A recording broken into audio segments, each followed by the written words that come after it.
Hey happy campers, what do we do if our transfer switch goes out? We've plugged in our shore power, we have no power in our unit. What to check and where to go.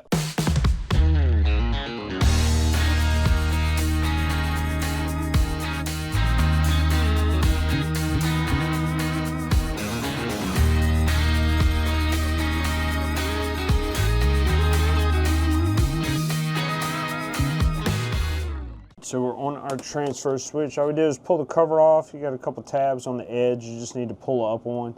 And then you can see your wiring diagram on here. Let's go take a look at it.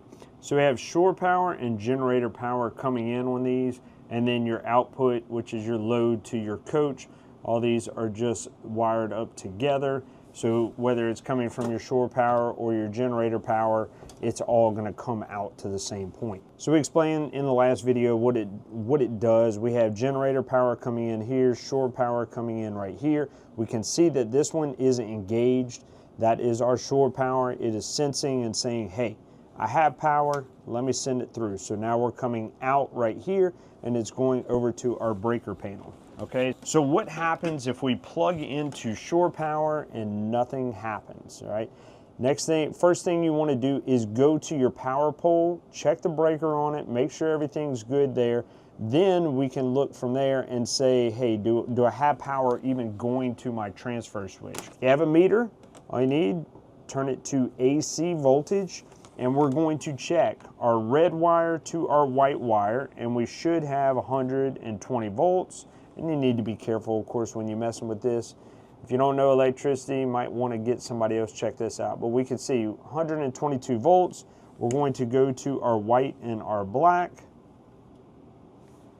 121 volts. So in this case, we've identified we have power coming in. If you're not sure which one is which as far as your shore and generator power, just go ahead and check the other side too and see, right? So this is our generator side. We have nothing coming through, it's dead. Same thing on the white and the red. And then if we jumped over here, oh, we have power, okay? So we then identify which is which. If the system's not working properly, then we won't see voltage on the other side of this transfer switch. So we'd put our meter on the red and white on the other side, which in this case, it's working, right? We have 120 volts.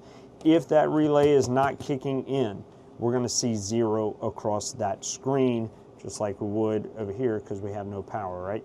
Now on this side, we're going to see 120 volts on both sides of this. If it's feeding through, these are just looped together, right? They're looped together and going out. So no matter which one is kicked in, it's feeding power out to the same place. So if this system wasn't working, the first thing we wanna do is disconnect our shore power. Once we've disconnected, turn your generator on and let's see if this switch transfers through. If so, you'll have power on this side, and this side you should be able to tell easily in your unit.